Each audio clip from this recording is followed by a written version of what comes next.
Igartu Beiti Baserri Museoa Patrin Lau 0.0 sarearen kide da, eta pixka bat bertako ondarea bultzatu nahi dugu. Tailer ziklo batzuk antolatu ditugu jakintzen hibridazioa deitzen direnak. Artisauen lanekin lehengo lanak berreskuratu eta gaur eguneratu nahi ditugu.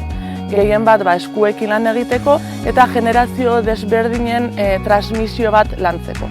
Nire egia da jakintza hoia gaur egun ez daukagula barneratuta, eta olako formazio kurtsok ematea eta olako tailertxok antolatzea interesgarria da, niretzako jakiteko material hau nola erabiltzen den, produktua nola sortzen den, eta produktua ere balio emateko. Una mujer de Ormaiztegi, es que recuerdo Ormaiztegi todo plantado de mimbre, y cuando estás en Zumárraga ves las extensiones de mimbre que había plantado, también eran increíbles. Esa parte que son nuestras madres, que lo han vivido, que se puede recuperar, nosotros que lo podemos aprender y afianzar otra vez y transmitirlo a las nuevas generaciones, ¿no? Además, a un nivel mucho más sostenible, intentando que los utensilios cotidianos vayan desapareciendo y sustituyéndolo por otras fibras más naturales.